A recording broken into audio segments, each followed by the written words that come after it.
Hi everyone, welcome to On the Other Hand. I'm Ariane Zurcher, and today I am going to show you my finished latest vessel, which I began by completely turning my process upside down. I did what I usually end with, I started with. So the first video of this two-part series, I'll put that link in the upper corner here.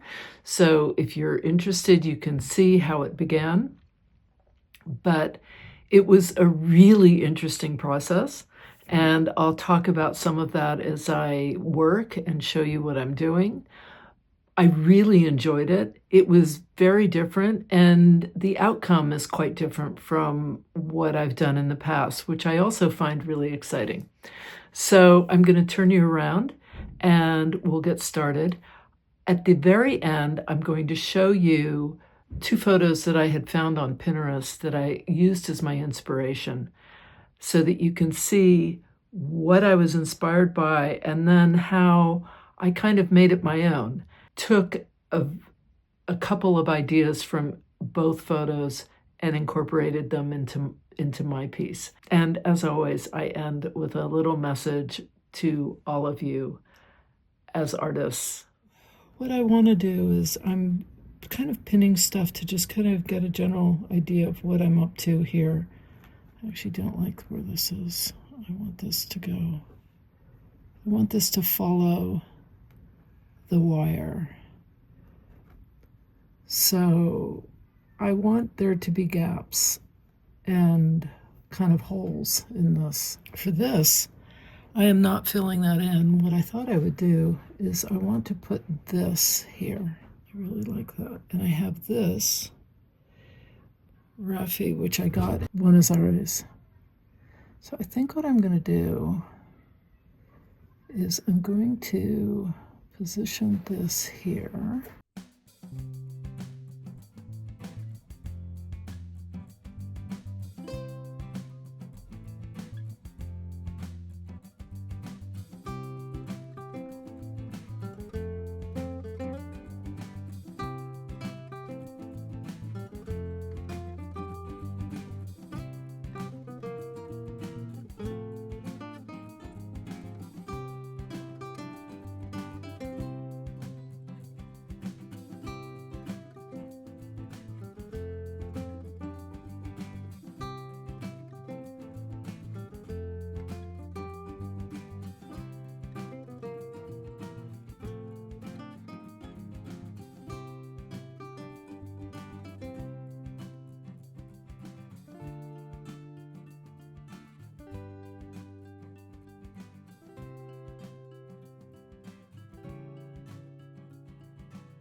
Periodically, I'm turning this on just to show you kind of what I'm up to. I'm just kind of working my way around and filling in the spaces that I have wire and leaving the spaces that I don't open. I wasn't going to do that originally, but I like it.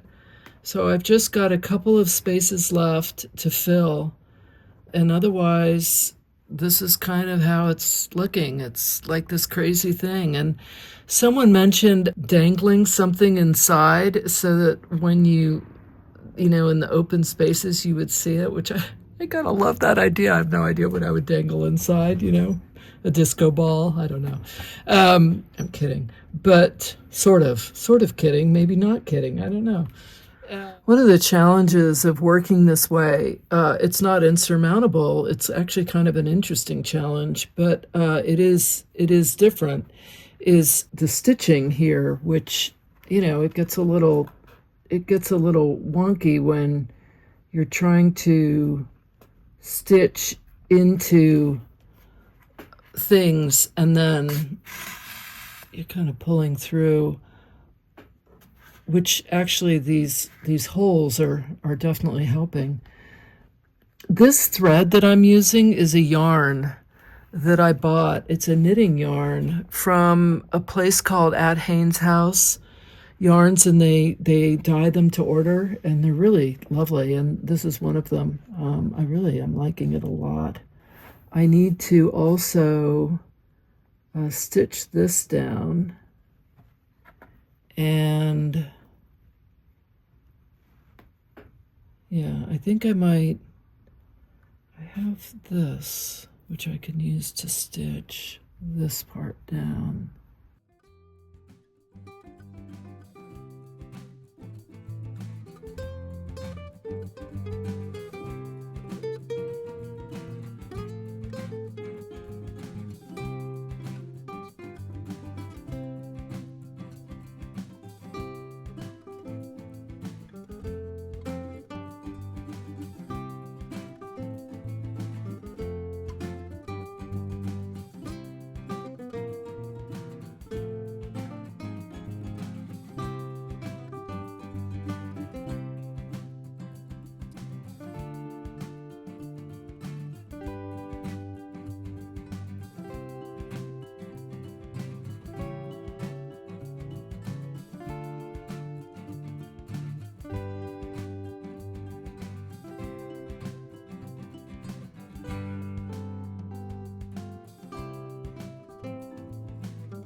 Coming into the final stretch here, I have pinned the remaining bits back, and I'm just kind of working my way around, but this is where it's at this point, and I still need to do a bottom, but I'm not going to do that until I've finished everything else, because I'm still putting my hand inside to finish the stitching. It's looking pretty cool. I think I should start here.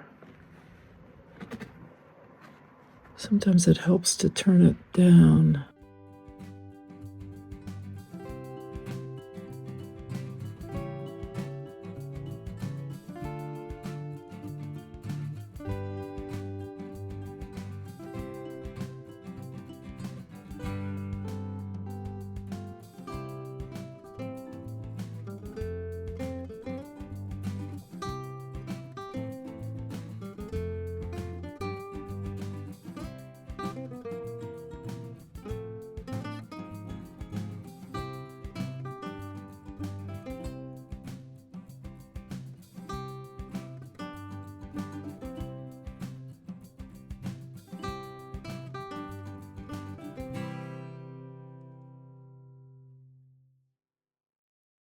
All right, so I kind of like seeing that little bit there. So I think what I'm going to do now is switch to this color, and I'm going to adhere this part so that it just kind of drapes the way I want it to.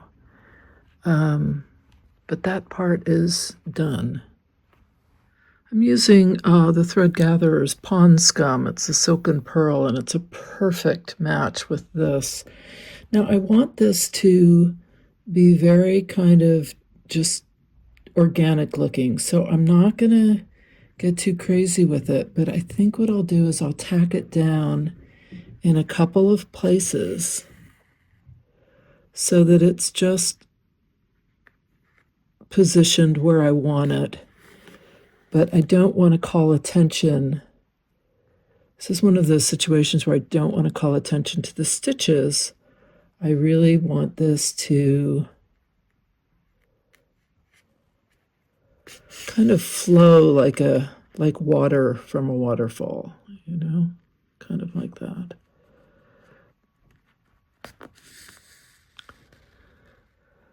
So I'm really, at this point now, just going to sort of shape it and manipulate the wire to get it to go exactly as I like. But this is it. I may add something, I'm not sure. And I need to do the bottom. There's the bottom. This was the inspiration. This one and this. This is where I got the idea of using the chicken wire with the bits And then this is where I got the idea of just doing this sort of overhand stitching and making it very kind of, this is very African looking to me, so I love that. But those are my inspirations. And this is mine. This was a lot of fun to make, by the way.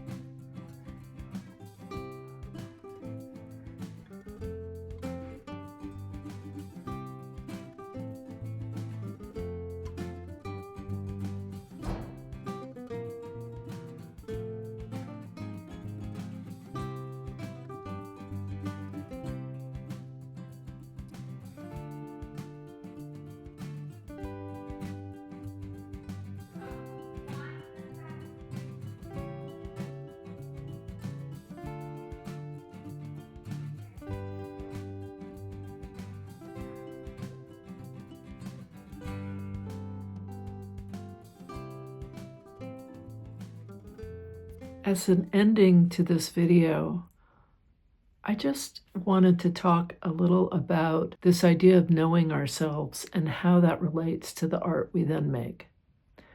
So I'm a rule breaker. I've always been a rule breaker, very much a kind of anti-authoritarian sort of mindset. If someone tells me I can't do something as a child, I immediately wanted to do that thing. Rebellious, was always very rebellious, continue to be somewhat rebellious, although in a much more less reactive and more responsive way as I've gotten older, certainly not in any kind of illegal way.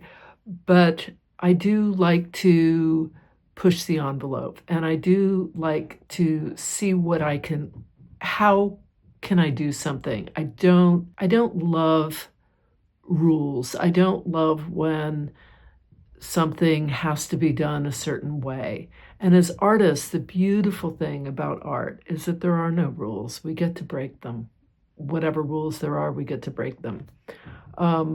Sometimes there are rules that serve us, like if you want to create an interesting painting, maybe putting a big red circle in the middle of your painting won't draw the eye to perhaps other things that you might want them to look at.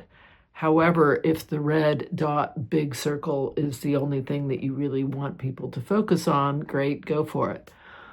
But yeah, so I really enjoyed this process because I got to just break my own rules, do things very differently. But without my really knowing about these things about myself, and this goes for color as well, what colors do I like? Well, I used to say I always hated yellow. You can see there's a big thing of yellow right behind me. I've actually love yellow. I love using, lemon yellow is a little tough still for me sometimes, but a little dash of it here and there can be really wonderful. I love golds. I love the sort of mustards. I love, and I love incorporating them into my work. I love color. And so my work, there will always be color. Although I've got a piece over here that's black and white, and I haven't veered from that. I keep thinking I'm going to add something, and maybe that's why I'm having a hard time really finishing it. It's really big, and I don't have a clear idea of where I'm going. So I just kind of keep going to it every now and then I come back to whatever I'm working on. But this idea of knowing ourselves, of really knowing what we like, what interests us, what inspires us. Pinterest is a great place to go to just scroll through thousands and millions of different images and just create a board. What I like, what inspires me, and just pick stuff and then go back and look at it and see what it is that you've chosen and see if there's a thread. What's the common thread through all of these? Is it they're all abstract? Is it that they're all, very clean? Is it that they're all, you're really attracted to linear? All of this is great information to have. And we need to collect this information because it informs our art and it gives us a better idea of what we're interested in creating and the kinds of lines we want, which isn't to say that we don't veer from that. You certainly can and hopefully will, but it gives us a starting point. Sending all of you best wishes for an amazing and creative day.